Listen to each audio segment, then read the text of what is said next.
queridos amigos de Canal 45, estamos hoy aquí de nuevo con todos ustedes en un nuevo programa, Guadalquivir 80, que como ustedes saben edita el Instituto Almenara para el Progreso y el Desarrollo de Andalucía.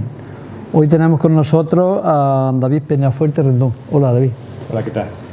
Y los temas que vamos a tratar pues van a ser sobre el RIF y posteriormente también hablaremos sobre la situación del pueblo saharaui.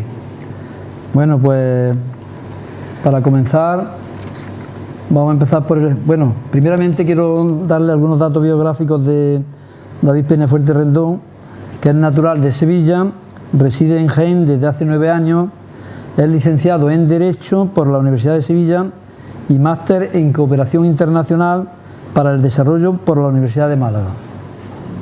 Ha hecho toda su carrera profesional desde los 21 años trabajando en diversas ONG e instituciones en el campo de la solidaridad internacional. Actualmente trabaja como técnico de Relaciones Internacionales en la Universidad de Jaén y es el responsable del área internacional de Podemos Andalucía.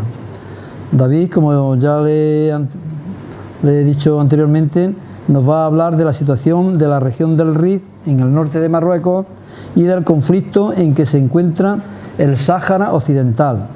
También de cómo malviven los saharauis en los campamentos de Tinduf en Argelia. Bueno, pues dicho esto, David, comenzamos preguntándote ¿qué nos puedes decir? Háblanos de los orígenes del Rif, su población, su sentimiento nacional rifeño. ¿Cuándo comienza esto? Bueno, pues lo primero daros las gracias, ¿no?, por la invitación, a ti particularmente, y a los amigos de Canal 45. Entonces, sobre los orígenes del Rif. El Rif es una región geográfica que está en el norte de Marruecos y que comprende parte de la provincia de Chechauén, sí, y fundamentalmente las provincias de Alucemas y de Nador. Es una zona que está poblada por pueblos de los más antiguos de los que componen el Marruecos actual, por la población de origen bereber. Que no es una población recién llegada, sino que ya tiene sus antecedentes muy antiguos. Son los que estaban. Los primeros, en los orígenes. Digamos, los primeros marroquíes que componen hoy el Estado moderno de Marruecos, pues son los bereberes. Hay bereberes por todo el país, pero las tribus que habitaban el Rif son tribus bereberes, que son ellos asimismo se llaman Imasiguen, los Amasij, y pues yo creo que son aproximadamente, hay una estructura tribal en el Rif que permanece hoy en día de aproximadamente pues una veintena de tribus que son tribus que han tenido un sentimiento propio de una idiosincrasia peculiar, de una, ¿no?, pertenencia a un origen común, ¿verdad? De una pertenencia a una unidad cultural, no tanto política, porque sí han tenido siempre una relación histórica con la monarquía de Marruecos. Sí. Pero sí ha habido un sentimiento de pertenencia a una unidad cultural propia, con costumbres propias, con alianzas estratégicas también militares. Han tenido enfrentamientos históricos con la monarquía de Marruecos y también con una lengua propia dentro de la familia de lenguas del Amasij, que es el Tifirir. Por tanto, los rifeños se sienten ante todo rifeños más que árabes, ¿no? Sí, de hecho hay una anécdota. Recientemente yo soy socio de una organización no gubernamental que es una asociación de amistad con los pueblos del mundo árabe, y hace poco organizamos en Jaén una actividad que tenía que ver con los rifeños, y hubo rifeños que protestaron porque ellos, y estando dentro de lo que geográficamente es el mundo árabe, no se identifican exactamente culturalmente con el mundo árabe. Sí. Y para aquellos telespectadores de Canal 45 que no sitúen muy bien dónde se encuentra el Rif, se puede decir que el Rif ocupa lo que es todo el norte de Marruecos.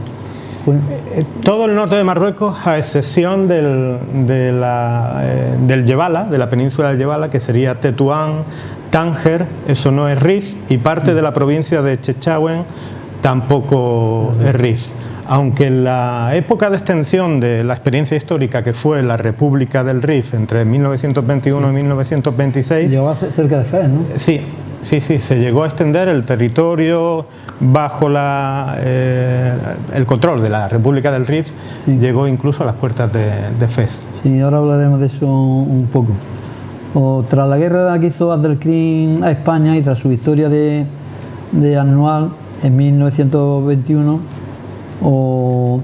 pues poco después proclamó la República del Rif, que se sitúa históricamente entre 1923 y 1926. En 1926 la coalición franco-española acaba con dicha república, implantándose el protectorado español en todo su territorio por acuerdo de ambos estados mencionados, y actualmente, tras la anulación que se hizo de su independencia, en la actualidad sigue persistiendo el sentimiento nacional rifeño. Yo creo que se ha incrementado el sentimiento nacional rifeño, ¿no?, con las últimas movilizaciones a partir del año 2016, que hablaremos ahora de ese tema. Históricamente, yo no había un sujeto político rifeño. Sí es verdad que en el Marruecos histórico había una relación peculiar entre las distintas tribus que componían el Rif y la monarquía de Marruecos, que era una relación pues, que tiene que ver más con un régimen feudal, donde había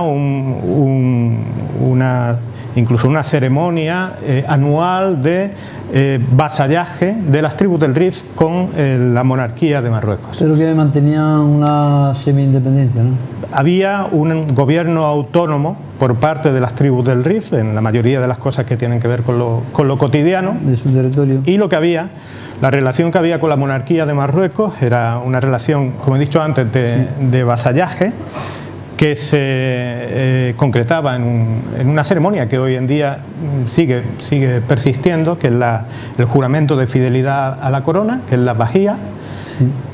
Y las tribus rifeñas, en este caso, se comprometían a aliarse con la monarquía, sobre todo en cuestiones militares, y había también pago de impuestos.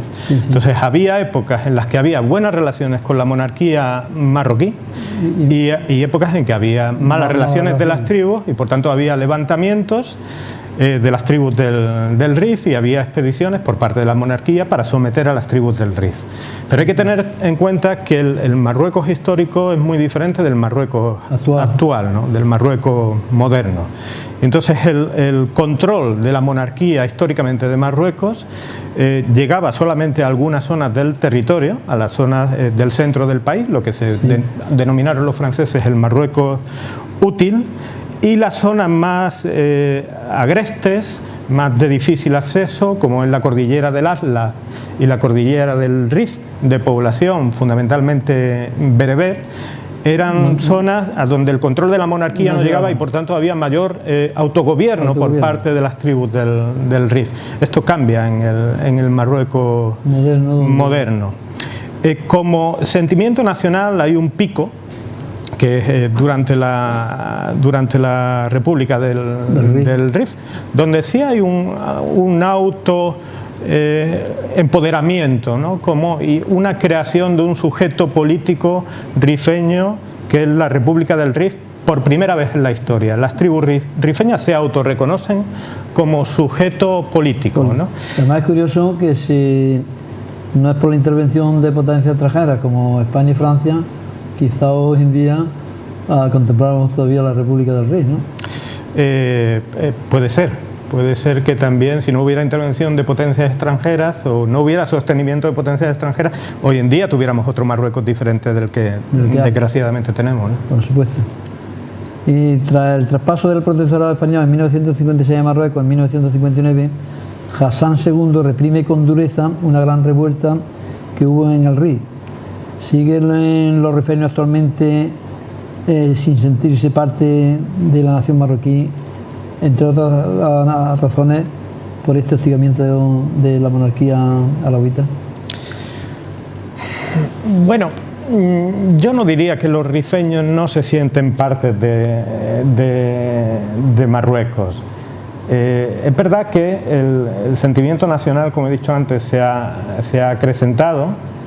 Es verdad que hay ese momento de 1921 a 1926 con la República del Rif, donde se construye un sujeto político y en esto hay distintas tesis que es una cuestión controvertida. Incluso si Abdelkrim quiso fundar una república, porque en principio Abdelkrim lo que entabló es una guerra contra el colonialismo francés y contra el colonialismo español. Y hubo un intercambio de correspondencias con el que era el rey títere de Marruecos en aquella época, que era el padre de Mohamed V. Sí. Los rifeños querían ser, esto es un tema controvertido, pero la República del Rif surgió de alguna forma como reacción ante la falta de respuesta por parte de la monarquía marroquí de hacer un frente común para combatir al enemigo colonial francés solos, pues, y español. Si nos dejáis solos, pues nosotros seguiremos solos. Eso es, exactamente. Y después, durante muchos años, en una relación tensa, ¿no?, con la monarquía, muy tensa, con distintos episodios pues yo creo que desconocidos también en España, en que hay ciertos choques, ¿no?, de la zona del Rif, de la población del Rif. En esa construcción del Estado moderno, el Rif se revela en distintos modelos y es duramente represaliado y durante esa década, a pesar de las represalias, yo creo que no hay un movimiento nacional que reivindique la independencia de Marruecos dentro del Rif. Y como parte de las movilizaciones a partir del 2016, que se han dado a partir del 2016, tampoco eso estaba en el centro del tablero de juego. O sea, las movilizaciones no ponían en cuestión la pertenencia del Rif a la monarquía de Marruecos. ¿Qué es lo que ocurre? Que la reacción que se encuentran por parte de la monarquía de Marruecos es una reacción que no da ninguna concesión. Entonces es normal que surjan voces diciendo, dentro de Marruecos nosotros no vamos a encontrar una vía para nuestro desarrollo. Sí, sobre esto te iba a preguntar ahora por qué el gobierno marroquí se niega a dialogar con los rifeños y por qué se ha impuesto la tendencia represiva que mantiene en el subdesarrollo, con nula inversión en la región y en condiciones muy precarias a la población rifeña. Se ha impuesto, digo, esta tendencia represiva sobre otra tendencia que hay en el Almacén de dialogar, ¿no? Totalmente. Yo creo que al final la realidad de los hechos es que Marruecos, el gobierno de Marruecos, porque no podemos hablar de Marruecos en general, sino el régimen marroquí, el gobierno de Marruecos al final opta siempre por la política de la zanahoria y el palo, y fundamentalmente por el palo. Y esto no es solo con los rifeños, es la reacción natural desde hace ya mucho tiempo, cuando algún sector de la población pone en cuestión seriamente el status quo. Saca la porra. Es un caso muy distinto, pero la medicina que han recibido los rifeños es la misma medicina que llevan mucho tiempo recibiendo los saharauis. Otros sectores, sí, de ello hablaremos ahora después. Y también ha habido recientemente movilizaciones fuertes en un pueblo minero del oriental, de la región oriental, en Gerada, y la fórmula ha sido la misma, represión y finalmente cárcel. Ha habido condenas. O sea que el régimen marroquí siempre que tiene alguna ocasión para cambiar de talante, pues no lo hace, o hace movimientos puramente cosméticos para al final aplicar la misma fórmula. Desde mi punto de vista es una gran torpeza. Una equivocación. Por tanto, el Rif es un volcán dormido que si se despierta puede acabar con la estabilidad de Marruecos e incluso puede poner en peligro la monarquía de cara al futuro, ¿no? Bueno, el Rif ha despertado y ha puesto en peligro, ¿no? Ha cuestionado, por ejemplo, indirectamente, porque no es lo que se cuestiona fuertemente, porque eso es difícil en Marruecos, cuestionar a la monarquía. es difícil, pero ha cuestionado el sistema político, ha cuestionado lo que los marroquíes llaman y los rifeños llaman el Maksén, o sea, el aparato del Estado, que es una mezcla de intereses donde se mezcla lo político con lo económico, que es el poder que realmente gobierna el país. Ha cuestionado y por eso ha recibido una respuesta terrible. Yo creo que deberíamos hablar de este tema, de represión. Y el problema es que tras esta represión pues hay un momento de sombra, de tristeza, de calma para el régimen, pero yo entiendo que lo reprimido vuelve doble, y entonces, igual que el RIF se ha levantado en otras ocasiones, yo creo que si no se aporta una solución real al problema, se volverá a levantar, y la monarquía y el régimen marroquí está cada vez más cuestionado. Sí, aquí tenemos un caso que ha pasado no hace mucho, como tú sabes, y es que ha sido como una espita, ¿no? Es la muerte de Mohcine Fikri, comerciante de pescado de Inzouren, próximo a Lucema, que tras lanzarse en un contenedor de basura para impedir que las autoridades lanzaran la media tonelada de pez espada que le habían requisado por estar prohibida la pesca del pez espada en esa temporada, el mecanismo se accionó y terminó triturando a esta persona ante el tribunal de Alucema. Por tanto, esta cosa espantosa, este hecho luctuoso, fue la chispa que lanzó a todos los rifeños a la calle, indignados por esta muerte y para manifestar sus protestas por la situación del país. Y ante esto, pues la reacción que ha tenido el Marruecos no ha sido precisamente la del diálogo, ¿no? Porque ha habido condenas bastante grandes a los que han encabezado este movimiento, ¿no? Como por ejemplo la que le han hecho a Rif Nasser Zezafi, que elegido como finalista a los premios Sájarov de Derechos Humanos, fue detenido por la autoridad de Marruecos y condenado a 20 años de cárcel junto con otros 3 compañeros. Claro, lo que sucedió con... Y esto no ayuda a la pacificación del Rif, ¿verdad? Bueno, ahora mismo está aparentemente pacificado por la represión, ¿no? Pero cuando no se solucionan las cosas, pues las cosas vuelven una y otra vez. ¿Qué es lo que ha pasado? Se van cangrenando. ¿Qué es lo que ha pasado con el RIF? Lo que ha pasado es terrible, la represión ha sido terrible, y lo que está pasando con la inmigración de marroquíes, de jóvenes rifeños, a consecuencia, ¿no? Que de esto en España no se habla lo suficiente, cuánto han tenido que ver los sucesos del RIF en la emigración, en el repunte de la emigración que hemos vivido en los últimos meses, ¿no? Yo creo que sería interesante volver sobre esto. Pero efectivamente lo que sucedió el 26, no me acuerdo si fue 26, 27 de octubre de 2016 con este pescador, con Fikri, siendo un hecho terrible, es una chispa que prende en una situación que ya venía acumulándose. La gente salta y se moviliza ya por hartura de lo que venía pasando. Una serie de acoso a su región. Sí. Fíjate, Manuel, has hablado antes de las movilizaciones de la represión de los años 58-59, que fue una represión militar, con miles de muertos, en el RIF.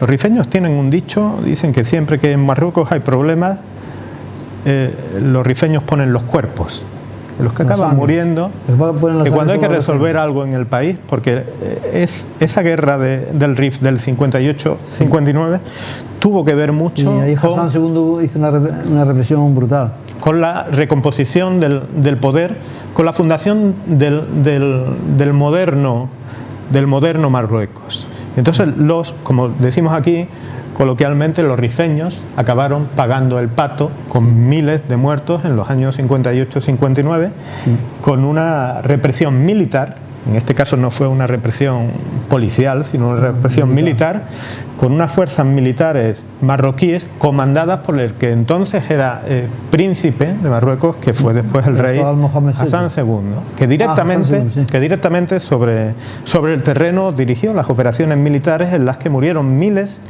de marroquíes, miles de rifeños, usando además con el uso reconocido de armas químicas, de fósforo blanco. Esto fue terrible, pero su propio pueblo, es tremendo, ¿eh? Sí. Pero es que después de unos años de relativa calma, porque siempre que ha habido movilizaciones en el Rif ha habido represión y después, claro, ha habido cierta calma, pero también ha habido castigo.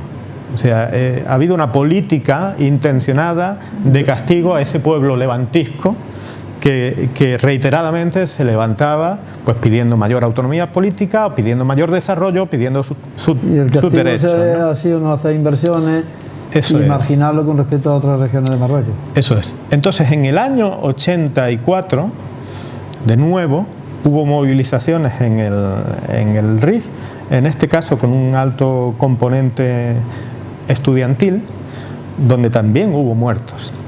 En el año 84 hubo movilizaciones en varias zonas del país, sí. Lo que se llaman las movilizaciones del hambre, porque una de las chispas que detonó esas movilizaciones fue la subida del precio del pan.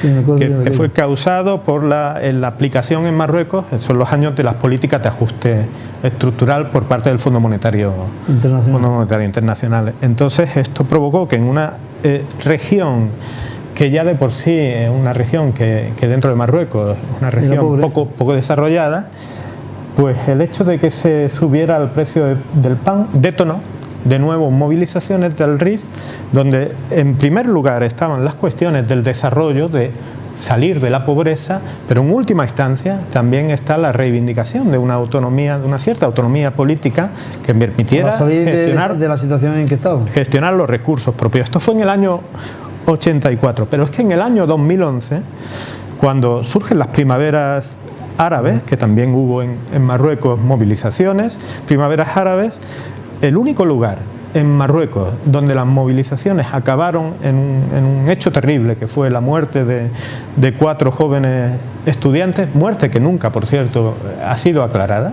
Sus cadáveres aparecieron calcinados en una oficina bancaria, en el vestíbulo de una oficina bancaria en el centro de la ciudad de Alhucemas, y si se buscan las fotos se pueden encontrar, y son terribles, pero hay que verlas, ¿vale? Porque son 4 jóvenes estudiantes que murieron, que habían participado en las movilizaciones y que al día siguiente aparecieron sus cadáveres calcinados y por los hechos, por lo que se ha podido, porque tampoco se ha permitido hacer autopsia a las familias, han desaparecido misteriosamente las grabaciones de las cámaras del banco y hay algunas cuestiones relacionadas con los cadáveres que dan a entender que fue un secuestro y un asesinato.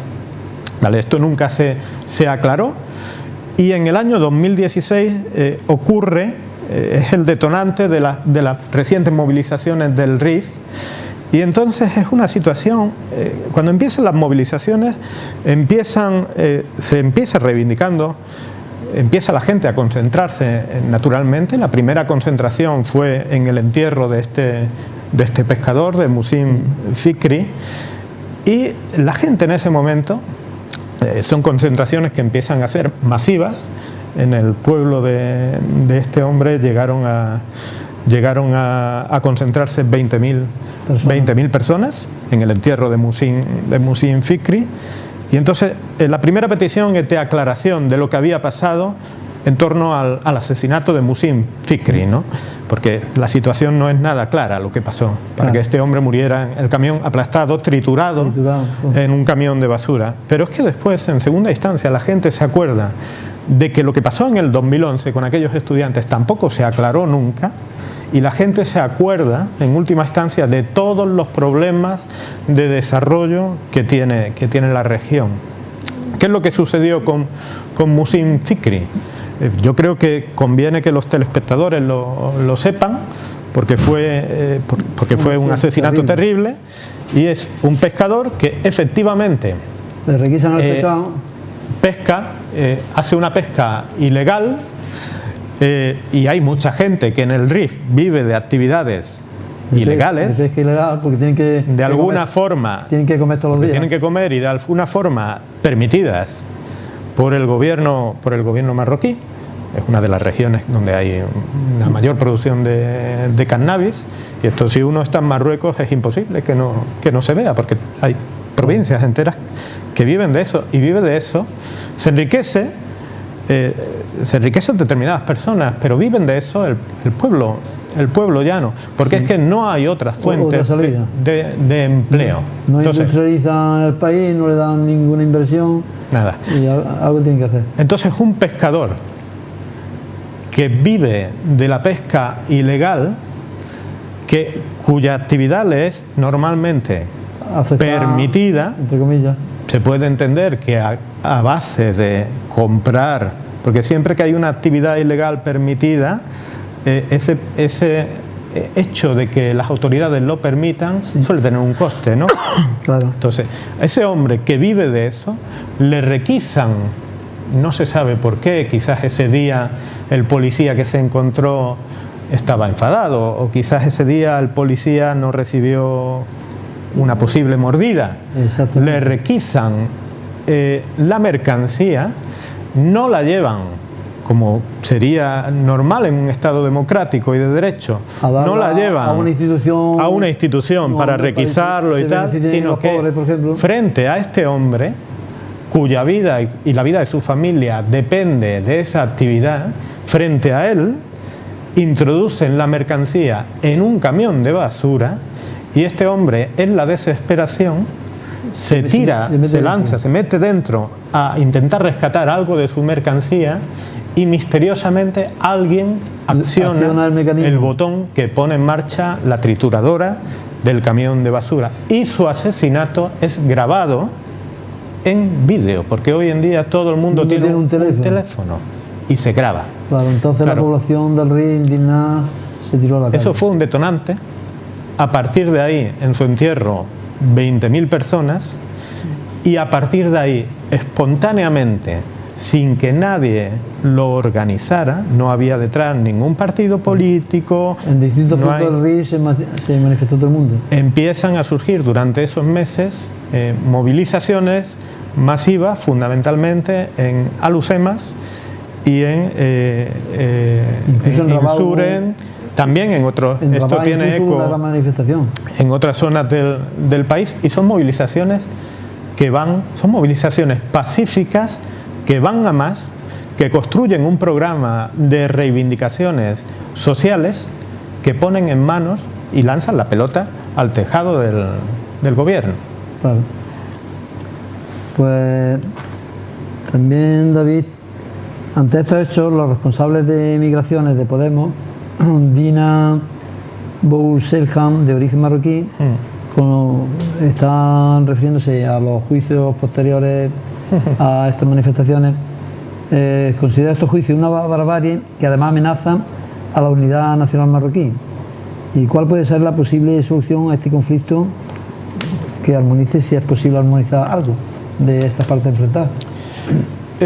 Solución difícil si no hay presión internacional.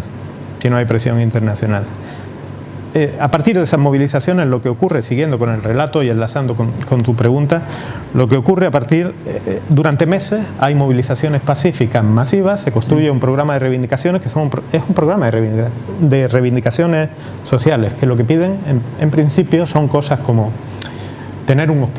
poder tener un hospital oncológico en la región del Rif, porque, entre otras cosas, hay una prevalencia muy alta del cáncer, y la población lo relaciona con el uso del fósforo blanco, tanto en la guerra del Rif, cuando España bombardeó también a los rifeños con armas químicas en los años 20, como en la represión del 58-59. Entonces, hay Mucha incidencia del cáncer. Hay una alta incidencia del cáncer y entonces hay una petición de que se construya un hospital oncológico y después hay una petición, por ejemplo, en el programa de reivindicaciones de las movilizaciones, es de que se construya una universidad.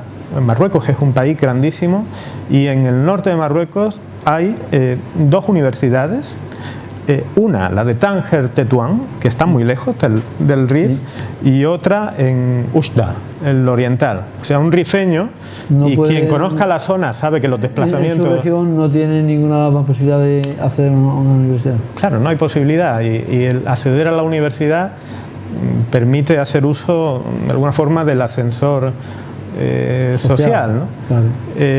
Entonces, una población que económicamente hay muchísimo desempleo juvenil, una población que es pobre, es precaria, que tiene que hacer un esfuerzo grande para que un hijo vaya a la universidad. Si la universidad está en Tetuán o si la universidad ya no puede. No se puede, no se puede. Entonces, otra de las reivindicaciones de las movilizaciones sociales es una universidad. Y hay un programa de reivindicaciones que tiene mucho que ver con el poder, y ahí sí se entra quizás en lo que es la reivindicación de una mayor autonomía política, ¿no? Que es el poder disponer de los recursos. El Rif es una zona fértil, montañosa pero fértil, y es una zona que tiene una banda de costa muy rica. Y sin embargo, los rifeños, sobre todo los mayores, recuerdan con nostalgia la actividad industrial que había en la época en la que estaba el protectorado español allí. Te pueden nombrar las fábricas que había, y sin embargo hoy por hoy no tiene tejido industrial absolutamente ninguno. Y los recursos naturales que existe, la visión es que los rifeños trabajan y otros se lo llevan, como decimos aquí, calentito. Claro. Y otros se lo llevan calentito. Entonces, ese es el programa de reivindicaciones de las movilizaciones. Esto se pone en manos del gobierno, parece que hay una... Y después se hace un recordatorio de todos los grandes proyectos de inversión que el gobierno marroquí ha anunciado en la zona y que no se han llevado a cabo. Se quedaron en palabras. Claro, se quedaron en palabras y seguramente en los bolsillos de alguien, ¿no?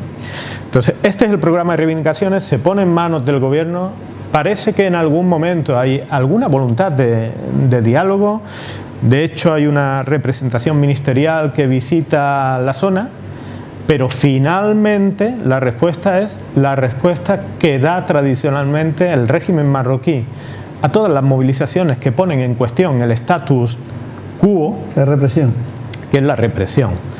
Entonces, se empieza a detener a todos los activistas, no solo a los líderes más visibles del movimiento como Nasser Safi, sino a todos los activistas reconocibles que habían, por ejemplo, ciberactivistas, el haber hecho publicaciones en Facebook, el haber colgado vídeos, el haber puesto tweets. Entonces empieza una oleada de detenciones.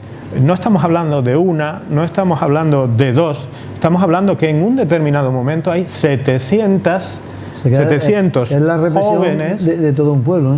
Sí, es la represión de los más valientes y las más valientes de todo un pueblo. Es descabezar el movimiento social. Entonces hay una oleada de detenciones indiscriminadas, con la policía entrando por las noches en los domicilios, llevándose a personas, llevándose a niños. Ha habido niños de 9, de 10, de 11 años detenidos, llevándoselos, distribuyéndolos por todas las cárceles del país, por todas las cárceles del país. Horroroso, ¿eh? El grupo principal de los líderes más reconocidos fue trasladado a la cárcel de Casablanca, con una dificultad tremenda por parte de los familiares. El padre de Nasser Safi, yo estuve con él el otro día en Málaga. Este hombre, que es un hombre que yo creo que está entre los 70 y 75 años, su mujer también, enferma de cáncer. Esta familia se tiene que desplazar ellos se desplazan todas las semanas, sin faltar una semana, los miércoles, desde Alhucemas a Casablanca. Son 600 kilómetros de carretera ida y 600 kilómetros vuelta. Ellos se desplazan. Supone un coste muy grande que ellos seguramente no pueden asumir. Sí, ellos se desplazan allí. Entonces hay una oleada de detenciones masiva, hasta 600 personas detenidas, personas que se pasan meses sin que haya cargos. Te detienen, pero no te dicen de qué te acusan. Pero no hay cargos. Personas como Nasser Safi, que se lleva un año en una celda de aislamiento. Eso es duro. Eso es una cosa que va contra convenciones de derechos humanos que tiene firmadas el Reino de Marruecos. Nasser Safi se llevó un año en una celda de aislamiento, sin poder, 24 horas al día, saliendo 1 hora al día al patio y sin poder hablar con nadie, solamente con sus guardias. Antes de que se abriera el juicio. Qué barbaridad. Antes de que se abriera el juicio. Entonces, hay una oleada de detenciones masivas, se instala el Estado militar en la ciudad de Alhucemas y hay una oleada de jóvenes que huyen. Y muchos son los que hemos visto morir en las pateras. No, yo he estado en Melilla, reunido con jóvenes rifeños, con 2 jóvenes periodistas, bueno, ni siquiera periodistas profesionales, gente que tenía un medio de comunicación de su ciudad, un grupo de jóvenes que habían montado un medio de comunicación a través de internet y para dar las noticias. Claro, yo he estado reunido en Melilla con 2 chicos que habían pedido asilo político en Melilla, que habían huido. Hay miembros también del movimiento del Hirak del RIC, porque el movimiento se llama así, Hirak. En Málaga hay cientos de jóvenes rifeños que han huido, y lo que es más grave, hay un periodista del Mundo que recientemente ha publicado una noticia al respecto. Es que la huida masiva de jóvenes rifeños es una huida de alguna forma facilitada por el régimen marroquí. Para quitarse gente de en medio. Claro, para quitarse a la población más contestataria de en medio. Y vaciar el RIF vaciar el RIF de su futuro. Que defiende su territorio. Sí. Entonces, por una parte es represión, por otra parte es enemigo que huye, Puente de Plata, que es triste considerar a tu pueblo, sobre todo a los más jóvenes, tu enemigo, y vaciar y convertir el RIF en una tierra triste, vacía, sin futuro, esperando que no vuelva a pasar lo que seguramente, como no se han solucionado las cosas, volverá a pasar. Entonces, ¿qué se puede hacer ante esta situación? Pues yo creo que una cosa que se puede hacer es conocer. Por ejemplo, el pueblo andaluz debe de conocer qué es lo que está pasando con un pueblo hermano. David, te agradecemos profundamente que nos cuentes estos hechos, porque a diferencia de otro tema que ahora después vamos a hablar, que es el tema saharaui, a través de los niños que vienen aquí a Andalucía y a toda España con el programa Vacaciones en Paz, pues lo conocemos bastante bien, pero el caso este del RIF, que además lo tenemos mucho más cerca que el Sáhara Occidental y que los campamentos de Tinduf, sin embargo prácticamente no lo conoce nadie. Entonces es importante que saquemos a relucir estos problemas. Y te iba a preguntar ahora, ¿por qué los gobiernos españoles y la Unión Europea guardan silencio ante los hechos que está ocurriendo en el RIF? Porque son hechos que atañen a los derechos humanos. Entonces la Unión Europea y España, que se declaran paladines de los derechos humanos, ¿cómo guardan este silencio cómplice contra un régimen como el de Marruecos que no respeta los derechos humanos? Bueno, porque yo creo que en el fondo, cuando el capitalismo juega, los derechos humanos quedan como un adorno, ¿no? Es algo que funciona muy bien, como retórica, pero hasta cuando se llega a lo real, ¿no? Y lo real en materia de derechos humanos es que el gobierno marroquí sintiera más el aliento en el cogote por parte de los gobiernos europeos que tienen relación, ¿no? con el gobierno marroquí, ¿no? Pero la postura es muy tibia o incluso a favor de los intereses de Marruecos, porque es verdad que Marruecos es un actor estratégico en el juego de la geopolítica muy importante por las cuestiones que tienen que ver con la inmigración, las cuestiones que tienen que ver con el yihadismo, aunque hay un dato interesante y es que la mayoría, Marruecos es un estado policial, allí nadie se mueve sin que alguien lo sepa. Entonces, sin embargo, la mayoría de los atentados islamistas que se cometen en Europa, pues se cometen por parte de gente que viene de Marruecos. Gente que viene de Marruecos. Vale, entonces Marruecos hace el juego, el régimen marroquí hace el juego con determinados aspectos que son claves para nosotros, como son la inmigración, pero también con el tema del terrorismo islamista, hace el juego de abrir la llave, cerrar la llave, ¿no? Sí. Entonces y después hay otros temas. Incluso también maneja el tema de las migraciones que facilita, yo he oído decir, incluso a inmigrantes que han venido a Marruecos en avión, gente muy pobre, sin embargo, quien les facilita y se concentran en Marruecos, y ahora, según los intereses políticos que interesa Marruecos, lanzan una oleada a las vallas de Ceuta y Melilla para que de alguna manera acosen la frontera de España y de Europa. Sí, sí, porque entrar en Marruecos desde países de África del Oeste no hay necesidad de visado. Usted puede entrar con el pasaporte como turista. Sí. Entonces hay una vía de entrada. La gente piensa que todos los inmigrantes que vienen de países como Mali, vienen atravesando el desierto en coche. Pues hay muchos que vienen así, pero hay otros que vienen directamente a Marruecos, yo he hablado con algunos se que acumulan en allí, avión. y después las autoridades, en función de lo que convenga, pues se hace la vista gorda, o se aprieta más, se aprieta menos, en función también de lo que se negocie, de lo que se reciba por parte de la Unión Europea. Entonces lo que hace, esto lo saben todos los españoles desde hace años, lo que hace Marruecos es un chantaje. ¿Cuál es el problema con los chantajes? Los chantajes no tienen límite. No, uno no puede, si uno cede, pensando que eso... Por evitar un conflicto, cuando uno cede, cada vez el otro entiende... Te va a exigir más, ¿verdad? Que siempre, que si aprieta más, puedes ceder más, ¿no? Entonces el problema no es Marruecos. Yo amo profundamente al pueblo, a los pueblos que componen el territorio de lo que hoy es Marruecos.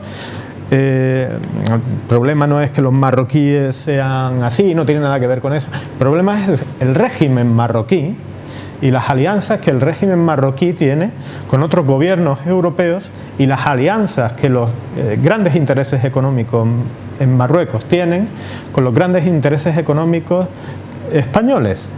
Y eso lo que hace es que los gobiernos europeos o vuelvan la vista, no quiero mirar lo que pasa con los derechos humanos en Marruecos, o simplemente se alineen, como está pasando en los últimos tiempos, se alineen directamente con los intereses de Marruecos en cuestiones como la del Sáhara Occidental. Como la del Sáhara Occidental.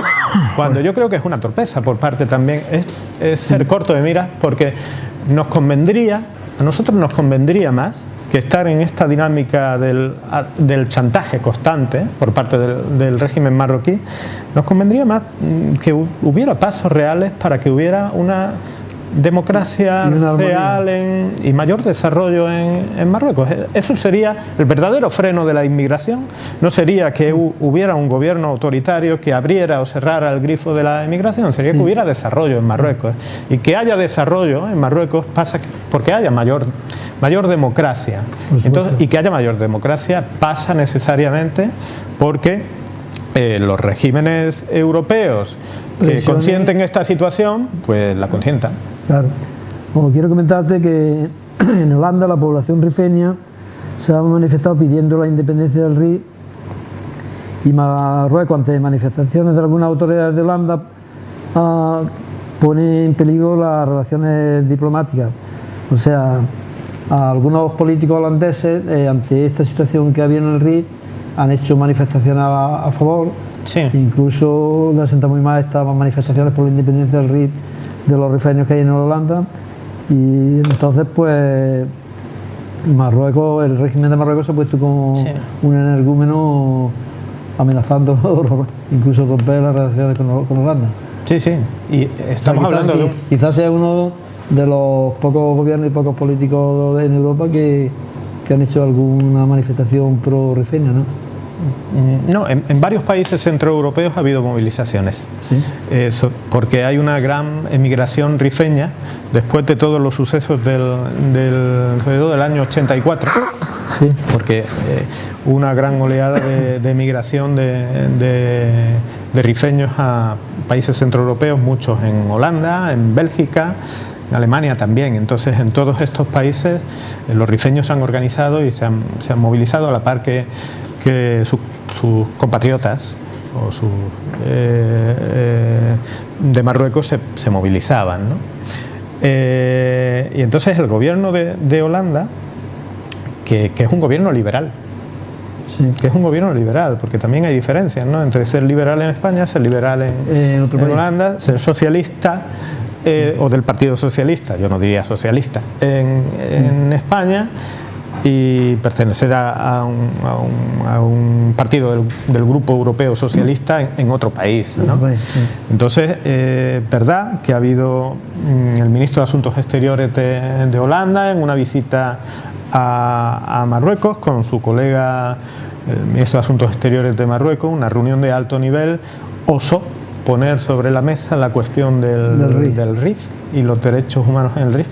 Y en rueda de prensa la reacción del ministro de marroquí fue pues decir que no osan que nadie se entrometa en los asuntos internos de Marruecos. Pero es que las cuestiones relacionadas con derechos humanos no son asuntos internos. Son asuntos de todo el mundo. Son asuntos de todo el mundo. Son asuntos de todo el mundo, ¿no? Pero esta es la reacción típica del régimen marroquí, de cerrarse en banda, porque después, a la hora de la verdad, nadie le pone la cara morada, ¿no? O la cara verde, ¿no? Por supuesto. Cuando llegan los momentos de los grandes acuerdos, ¿no? Claro. Y lo que está pasando con el acuerdo pesquero entre la Unión Europea y Marruecos, y en lo que afecta al Sáhara Occidental, es paradigmático de esta vergüenza, de esta cobardía. Y además todo este asunto de la actitud del gobierno de Holanda, de ese gobierno liberal que mete en la agenda, trata de meter en la agenda en las relaciones con Marruecos bilaterales la cuestión de los derechos humanos, pues me viene bien para hablar de la actitud cobarde de todo lo que no hace el gobierno español. Claro. Que no lo ha hecho ni con el Partido Popular ni con el Partido Socialista. Por las relaciones de vecindad y demás, el gobierno español se debería implicar más en los temas del RI y de todo Marruecos, ¿no? Al gobierno español mal le valdría dejar de aceptar chantajes del régimen marroquí y tratar de influenciar, de presionar en todo lo que esté a su mano para que al otro lado del estrecho, en casa del vecino, se respeten los derechos humanos, las cosas se hagan de otra forma. Mal le valdría, y ya no hablo simplemente del interés por los derechos humanos, hablo de interés, de otro tipo de intereses, ¿no? De interés económico, de que haya el codesarrollo. Yo creo que nos vendría a nosotros a nosotros mejor. El que haya más democracia en Marruecos, yo creo que sería un buen freno, un buen freno para el terrorismo islamista, y ¿no? también para este flujo de migraciones que de alguna manera están presionando también. Sí, pero yo creo que el gobierno español, como otros gobiernos europeos, es cortoplacista y es torpe. Sí. Y hace todo lo contrario a lo que la población española desearía. Porque si le preguntamos a la población española si debería el gobierno español apoyar con mayor determinación, con mayor fuerza, el proceso de autodeterminación del pueblo saharaui, la respuesta sería, sin duda, masiva, mayoritaria. Yo me tomé el esfuerzo de ver en las últimas elecciones andaluzas qué llevaban las distintas fuerzas políticas en relación a el apoyo a la causa de la autodeterminación del pueblo saharaui.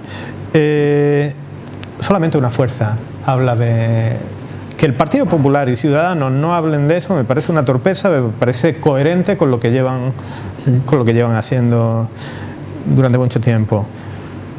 Me parece muy grave que el Partido Socialista en su programa para las elecciones andaluzas no nombrara siquiera este asunto. Y la única fuerza que llevaba el tema en el programa era Adelante Andalucía. A mí la actitud de los distintos gobiernos españoles con este tema me parece, además de vergonzosa, muy torpe. Sí. Bueno, David, para acabar con este tema del RID, quisiéramos que te dijera a nuestros telespectadores para decirles de alguna manera aquello que te han dicho a ti los rifeños cuando has hablado con ellos, de que por favor que se conozca lo que está pasando en el RID. Bueno, los rifeños se sienten tristes, han sufrido una represión, como hemos comentado, terrible. Hay muchos rifeños y rifeñas que están en Andalucía, hay un buen grupo en Málaga, hay un buen grupo en Cádiz, hay un buen grupo en Sevilla. Muchos son jóvenes que han tenido que huir, que están intentando organizarse de alguna forma, organizarse no solamente para mantener vivo el fuego, sino también organizarse porque están en una situación vital difícil, en algunos casos, porque hay gente que no habla español, ha tenido que irse con lo puesto, están todavía arreglando papeles. Y entonces, ¿qué es lo que nos piden ellos? Nos piden que les escuchemos. Nos piden primero que les confían en que el pueblo andaluz querrá escucharles, porque desgraciadamente en los medios de comunicación prácticamente no ha salido, hay un gran apagón y no ha salido nada de informativo sobre el RID. Nada de esto que hemos contado. Entonces, nos piden que cuando ellos organicen alguna movilización en una ciudad, en otra, pues los andaluces, las andaluzas estén ahí, se informen de lo que ha pasado y nos piden que presionemos en la medida de lo posible a nuestros gobiernos para que abandonen esa actitud cobarde, ¿no?, con respecto al régimen marroquí. Y particularmente los padres de Nasser Sasafi nos piden que intentemos hacer algo por su hijo y por las otras personas. Nasser ha sido condenado a 20 años de prisión. A 20 años de prisión, pero hay otros 38 compañeros que están en la misma cárcel que han sido condenados a penas de entre 10, 15 años, 5 años de prisión. Y entonces lo que nos piden es que tratemos de presionar que cuando se trate de votar y cuando se trate de votar se sea sensible, se miren los programas de las distintas fuerzas políticas, quién apoya, ¿no?, quién les apoya, quién apoya que haya mayor nivel de democracia que en lo que nosotros podemos haya mayor nivel de democracia en casa del vecino, que eso nos beneficia a nosotros y además bueno, que realmente que empujemos. El RID, además de vecinos por la proximidad, hasta geográficamente, yo estaba en Sagüen y el clima, las cordilleras, geológicamente con Sierra Nevada forman prácticamente una unidad, ¿no? Claro, hay muchísimas relaciones históricas, muchos pescadores españoles cuando las cosas no iban tan bien en este país. Lo fundaron granaínos, sí, o sea que las relaciones son grandes y debíamos de tener una relación más estrecha y no estar tan separados. Y en el siglo XX, recientemente estaba con una mujer que tendrá también en torno a 70 años. Su padre tuvo que emigrar a Marruecos a buscarse la vida y le fue muy bien. En pleno siglo XX. Sí, y le fue muy bien en Alucemas, claro, como pescador, y entonces ha habido momentos en que España nos sienten cercanos. España ha lanzado emigrantes a América muchísimos, como sabemos, pero también a Marruecos. Sí. También a Marruecos, y el pueblo rifeño ha acogido a los andaluces. Con calor. Y ha habido históricamente muchas relaciones comerciales de pescadores de esa zona, de la bahía de Alucemas, con la zona de Granada. Sí.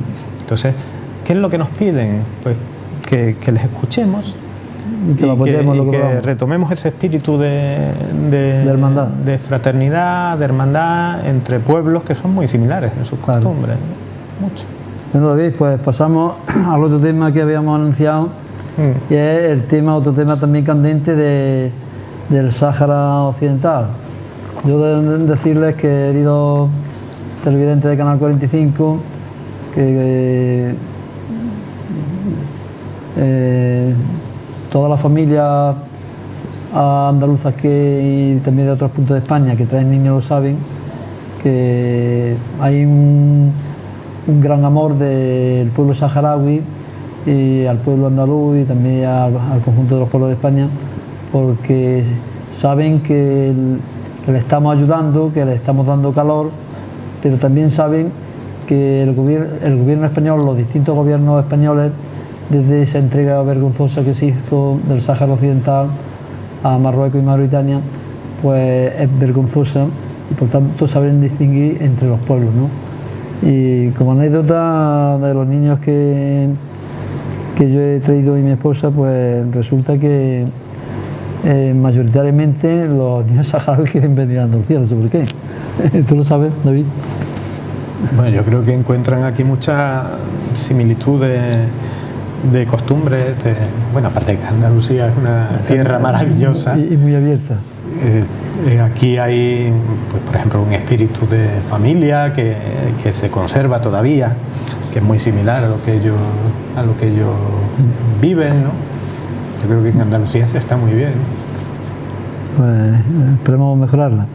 Bueno, en relación con el Sáhara, pues como sabemos, parte de una situación en la cual pues Marruecos, apoyado por Estados Unidos, pues presiona sobre todo Estados Unidos, presiona al régimen moribundo del general Franco para que entregue el Sáhara Occidental pues a Marruecos y Mauritania. Cuando en esa fecha estaba considerada una provincia española. Hay cantidad de saharauis que tienen el carnet de identidad de España, ¿no? Entonces entra Marruecos y tras la represión consiguiente que hace, pues muchísimos huyen a los campamentos de Tinduf y bueno, al inicio hay una guerra, como sabes, pero se llega a un armisticio para hacer un referéndum. Pero ¿qué pasa con este referéndum que nunca llega? Bueno, pues pasa que las arenas del tiempo corren a favor del mantenimiento del status quo y por tanto a favor de Marruecos. Porque mientras está metiendo colonos y venga colonos allí en el Sáhara, para que en caso de que algún día se celebre, la población marroquí sea mayoritaria. Yo creo que Marruecos ha jugado inteligente y arteramente sus armas con la connivencia de la comunidad internacional, fundamentalmente en primera instancia de Estados Unidos y de Francia, con una posición terriblemente cobarde por parte del gobierno de España, que jurídicamente sigue siendo la potencia, porque es la potencia administradora de aquel territorio, que durante años en los sucesivos gobiernos tanto del Partido Socialista como del Partido Popular ha tenido una actitud de esconder la cabeza, y que incluso en los últimos años y de entregarse a los intereses de Marruecos, se ha entregado abiertamente a los intereses de Marruecos. De hecho, el gobierno de España se persona en uno de los procesos jurídicos abiertos sobre el tratado de pesca, se posiciona contra la posición saharaui, y estamos hablando ya no del proceso de autodeterminación, sino de permitir la pesca y la esquilmación de los recursos naturales de un territorio en disputa. Claro. El gobierno de España en ese conflicto jurídico... Ha habido algún tribunal internacional que ha dicho que el agua saharaui son de los saharauis, que Marruecos no puede hacer el tratado de pesca con otros países de esas aguas, ¿no? Ha habido varias sentencias que lo que vienen a decir es que no se puede establecer entre la Unión Europea y Marruecos un tratado de pesca que afecte a caladeros que están situados en un territorio en disputa. Claro. En un territorio en disputa uno no puede disponer de lo que no es suyo, y aquello todavía no se sabe, todavía está por decidir de quién es, pero hombre, yo creo que de los saharauis, claro. Tú también, estoy seguro, pero jurídicamente está por decidir de quién es, pero por tanto es un territorio en disputa, en proceso de descolonización todavía, y por tanto no se puede establecer un acuerdo jurídico entre la Unión Europea y Marruecos que incluya aquellos caladeros. Eso es lo que dicen las sentencias, y es una sentencia que la Unión Europea, el gobierno de la Unión Europea, está tratando de saltarse por todas las formas posibles. Entonces yo creo que próximamente puede que haya una votación al final va a ser el Parlamento Europeo el que va a tomar la decisión, y va a haber una votación en el Parlamento Europeo sobre la que todos los españoles y las españolas pues tenemos que estar muy atentos a ver qué es lo que votan los europarlamentarios españoles y cómo se posicionan, y acordarnos cuando llegue la época de las elecciones, ¿no? Si somos sensibles a la causa del pueblo saharaui, ¿no? Entonces esto es lo que está ocurriendo. Hay otro tema, y es que en un momento decisivo, cuando se establece el gobierno saharaui del Frente Polisario, pues decide que después del árabe sahaní, creo que es su lengua nacional, pues establece como segundo idioma el español, cuando Francia le había ofertado a los saharauis que si tomaban como segunda lengua el francés, le darían una serie de ayudas. Entonces mi pregunta es, David, habiendo tomado esta decisión los saharauis, ¿cómo se puede entender que el Instituto Cervantes, que teóricamente se creó para asistir en los temas del idioma español a otros países, cómo no le ha mandado el Instituto Cervantes y al Sahara? Eso es inaudito. Por no molestar a Marruecos. A un pueblo que ha decidido tener por segunda lengua nuestro idioma. Por la misma razón por la que no se ponen en la agenda cuando se establecen relaciones con Marruecos el tema de los derechos humanos en el Rif. Y por la misma razón por lo que no se hace nada que moleste al régimen de Marruecos. La respuesta es claramente, no se hace eso por no molestar a Marruecos. Porque fíjate, perdona, la importancia que tiene esto, porque si no fuera porque más de 200 asociaciones pro-saharauis que estamos por ayudar al pueblo saharaui, entre ellos me incluyo, pues que traemos niños de hace muchos años, y esos niños que están aquí, aunque están 2 meses al año, pero suelen venir 4 o 5 años, pues gracias a eso el español se mantiene vivo entre el pueblo saharaui, si no se habría perdido. Sin embargo, los gobiernos españoles se cruzan de brazos. El gobierno español responde en las pequeñas cosas, aunque las pequeñas cosas a veces sean grandes cantidades de dinero, por ejemplo, empujado también por la sociedad civil española. Sí. O sea, la Junta de Andalucía, a través de la Agencia Andaluza de Cooperación, ha estado haciendo inversiones en proyectos en los campamentos de refugiados últimamente, ¿no? Saharauis. Sí, hablamos de vale, pero es que los saharauis no quieren, hombre, a nadie le amarga un dulce, ¿no? Sobre todo cuando uno está mal viviendo en el desierto. Claro. Y necesita el dulce, necesita esos proyectos. Pero en el fondo los saharauis no quieren eso, porque eso al final es caridad, y eso no les permite solucionar su situación, y es que desearían dejar de vivir en la Hamada argelina y volver a su tierra. Entonces lo que quisieran los saharauis sería compromiso político. Entonces cualquier gesto, más allá de esas cosas, cualquier gesto que implique algún nivel de compromiso político un poco mayor, por ejemplo, que poner el apoyar que haya un instituto Cervantes en el Sáhara, pues sería un gesto importante desde el punto de vista cultural y político. Pues esto de alguna forma pues incomodaría a Marruecos, y entonces entraría el juego del que hablamos antes de los chantajes. Pero bueno, yo no comprendo por qué los distintos gobiernos españoles son tan cobardes. Es que España no le puede hablar de tú a tú o como país autónomo a Marruecos. Yo creo que nos iría mejor. Yo creo que la población española es madura si se estableciera algún tipo de relaciones un poco más exigentes, basadas en los derechos humanos, basadas en la legalidad internacional, como en el caso de que dice que hay que promover el proceso de autodeterminación del pueblo saharaui. Yo creo que nos iría mejor a la larga.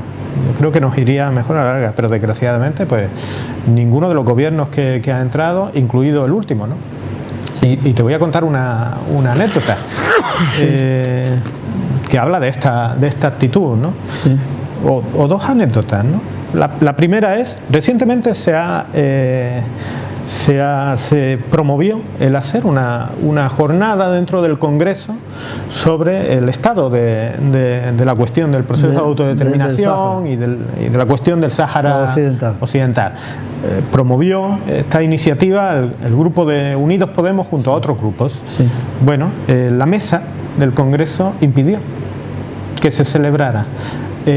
Hace 2 días el diputado sevillano de Unidos Podemos, Sergio Pascual, hizo una pregunta al gobierno, una pregunta en pleno al gobierno. La respuesta del ministro Borrell fue que esta jornada no se aceptó por parte de la mesa del Congreso porque no era oportuno. O sea, porque no era oportuno. ¿Para quién? Después de 40 años en que están los marroquíes machacando a los saharauis, todavía sigue sin ser oportuno. No es oportuno. Seguramente no es oportuno. Hay que preguntarse ¿para quién? Para Marruecos. Para Marruecos, o para las relaciones cobardes que establece el gobierno de España, este gobierno de Pedro Sánchez, con Marruecos. Pero hay otra anécdota que es reciente, y es que oficialmente, y hay documentos de Naciones Unidas que lo establecen, España oficialmente sigue siendo la potencia administradora de aquel territorio, jurídicamente. Otra cosa es que de hecho no ejerza como tal. Porque no solamente eso, sino que en las votaciones se alinea con Francia y Marruecos en contra de los saharauis y de todos los pueblos de la UEA que lo apoyan, porque no hay que olvidar que países como Sudáfrica y muchos países de la Unión Africana están y reconocen a la República Árabe Saharaui Democrática. Entonces, bueno, España es cobarde en todo lo que tiene que ver con... Es cobarde, tampoco reconoce a Palestina, ¿no? Que podría haberla reconocido ya, ¿no? Pues nada, no lo conseguimos. Ese tema ya hablaremos otro día también, porque es muy importante. Sí, pero la actitud del gobierno de España es siempre la misma, ¿no? Es un actor que en el terreno internacional... Pero quizá aquí, David, te pregunto, en el tema del Sáhara, estamos fallando un poco la sociedad civil, porque no presionamos a nuestro gobierno para que a un pueblo hermano, como es el pueblo saharaui, que a través de tanto de los años de la colonia del Sáhara Occidental como con la convivencia a través de los programas de vacaciones en paz que estábamos teniendo con ellos, que esté a la contra. Entonces esta sociedad civil de alguna manera tendríamos que presionar a nuestro gobierno, ¿no? Sí, y a nuestros partidos. Habría que preguntarse. Bueno, anteriormente te decía que la segunda anécdota era que España sigue siendo la potencia administradora, pero ha habido varias declaraciones últimamente de Borrell, sí, negando que España sea la potencia administradora. Ya hemos pasado a la negación. O sea, que una cosa era la cobardía y otra cosa es la negación. De España niegue una realidad. Sí. Y sobre lo que decías, que no presionamos lo suficientemente, pues sí, no se mira. Por ejemplo, es una cuestión que la gente no... Parece que hay que leerse los programas, ¿no?, de los partidos y ver qué es lo que hay que ver los programas en su conjunto, pero hay que ver los programas también en relación a este asunto tema. Y en relación no solamente a cuestiones que tienen que ver con el respeto a los derechos humanos, sino es que hay determinadas situaciones que a España estratégicamente tampoco le interesan mantenerlas, ¿no?, a largo plazo, ¿no? Y después también los militantes de los partidos pues no presionan suficientemente al interno de los partidos. Para que en su programa el rol especifiquen unas acciones políticas, ¿no? El rol del Partido Socialista en la traición al pueblo saharaui ha sido clave. Aquel señor que levantó el puño diciendo que acompañaría al pueblo saharaui hasta la victoria y hasta la libertad, no me acuerdo exactamente qué es lo que dijo, y que obtuvo una mayoría. Felipe González Márquez, hasta la victoria se acabó cuando el PSOE ganó. Cuando el PSOE ganó y obtuvo en el 82 la mayoría, se rindió a los intereses de Marruecos. Se rindió a los intereses de Marruecos. Y yo estoy seguro que hay muchos militantes honrados y honradas del Partido Socialista que comprenden perfectamente qué es lo que está en juego, que comprenden perfectamente que la causa del pueblo saharaui es una causa justa, además amparada por la legalidad internacional, que es gente que es sensible porque acoge todos los veranos en sus casas a niños y niñas del programa Vacaciones en Paz, y que en la acogida comprenden perfectamente la situación de la que vienen esos niños y esas niñas. Y yo creo que no se ha hecho lo suficiente para presionar al aparato del partido para que abandonen las posiciones cobardes y cortoplacistas en relación al régimen de Marruecos. David, tú has estado allí en los campamentos saharauis de la Hamada de Tinduf. ¿Qué es lo que más te ha impactado conviviendo allí con ellos in situ? Pues yo creo que hay dos cosas que impactan a la vez y que son contradictorias, ¿no? Que una es, uno no entiende bien cómo se puede vivir allí. ¿Cómo se puede vivir allí? Porque aquello es un sitio que no tiene condiciones. Para que nuestros televidentes lo sepan, la Hamada es el desierto del desierto. El desierto dentro del desierto. Es un desierto de piedras, para que donde no se puede cultivar nada, donde no llueve, pero cuando llueve hay inundaciones, donde la gente vive o en tiendas o en jaimas o en casas de barro, y entonces cuando llueve aquello se deshace, donde en verano hace una calor terrible. Dicen que 150.000 personas viviendo de la caridad internacional, donde sobre todo para los más jóvenes es una situación desesperante porque no hay futuro, y eso para un joven es desesperante, no hay, ¿vale? Entonces, por una parte impresiona eso, el cómo se puede estar allí 42 años viviendo en esas condiciones terribles de vida, Pero por otra parte impresiona, y tú me lo decías antes, charlando fuera de estudio, impresiona como la gente en esas condiciones es capaz de sobrevivir, y de ser y de sonreír. Y de sonreír. La sonrisa no la han perdido. Impresionan las sonrisas, impresiona la fuerza de voluntad de un pueblo, ¿no? Mira, se puede teorizar muchísimo sobre, y en esto el régimen de Marruecos, porque también hay que escuchar a lo que dice la otra parte, ¿no? Sí. Entonces hay toda una controversia de teoría sobre si existía el pueblo saharaui como tal y qué relación tenía con la monarquía de Marruecos, cuando 200.000 personas o 150.000 personas, porque el dato exacto no se conoce, es capaz en un día de movilizarse en noviembre, el 6 de noviembre, ¿no? Sí. Fue la marcha verde fue el 5 de noviembre del 75 y el 6 de noviembre fue la salida de los saharauis que abandonaron el Sáhara Occidental. Cuando en un día 150.000, 200.000 personas se moviliza, huye, bombardeadas y se mantiene en un sitio 42 años, en un sitio tan hostil, sin ceder a las presiones, es porque es un pueblo admirable.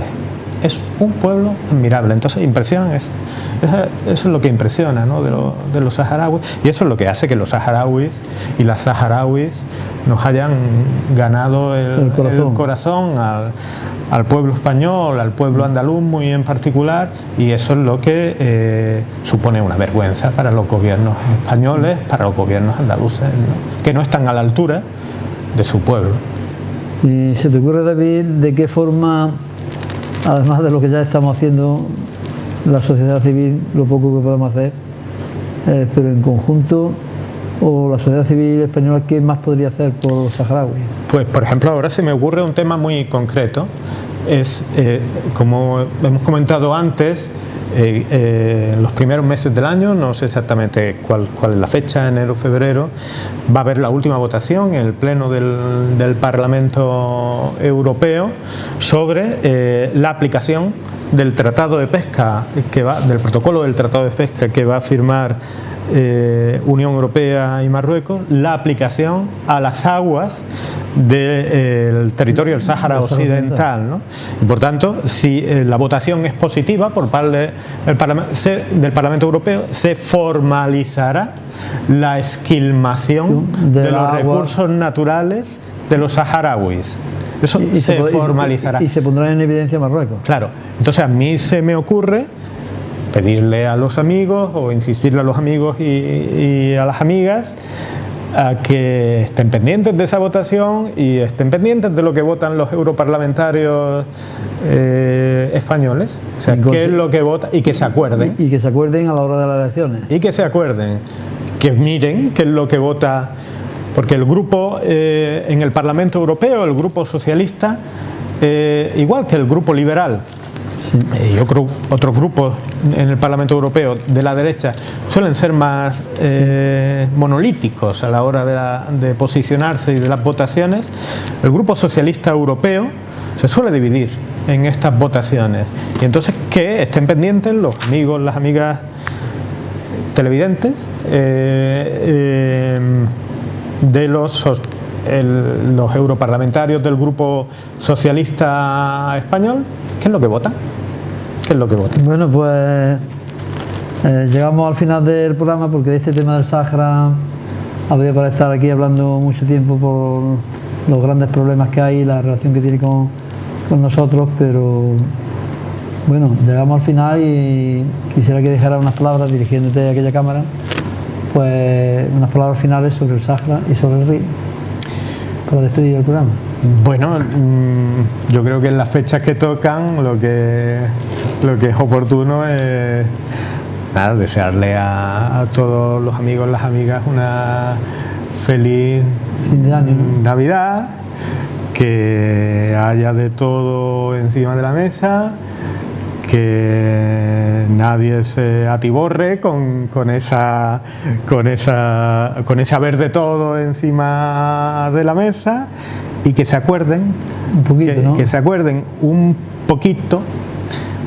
un poquito en estas fiestas de la gente que está sufriendo esa situación desesperante En el Sáhara del Sáhara Occidental, o que está sufriendo la amargura de la represión que han sufrido y siguen sufriendo los rifeños, que se acuerden en estas fechas, que dejen un apartado en su corazón para acordarse de estos vecinos que lo están pasando mal, porque son vecinos, y después que a partir de enero, en momentos determinantes, pues acudan a actos, se movilicen, hagan por conocer más, si pueden permitírselo, viajen para conocer, que sean sensibles y que actuemos en consecuencia. Se ama lo que se conoce, ¿verdad? Lo que no se conoce, poco se puede amar.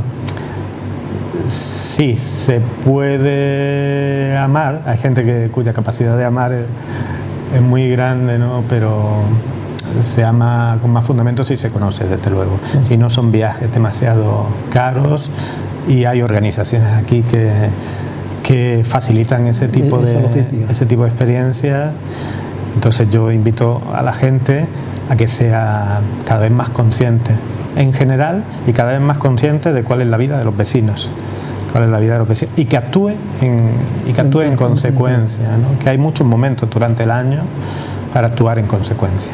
Bueno, pues David, te damos las gracias por haber accedido a esta entrevista, y esperamos que en un futuro próximo, pues con otros temas, pues pueda estar aquí también con nosotros. Y a ustedes, queridos televidentes de Canal 45, pues esperemos que este programa haya sido de utilidad para ustedes, que haya prestado su interés, y le agradecemos que hayan estado con nosotros. Ha sido el programa Guadalquivir 80, que, como saben, edita al Instituto Almenara para el Progreso y el Desarrollo de Andalucía, y de nuevo pues estaremos otro día aquí con ustedes, y bueno, gracias, hasta otro día.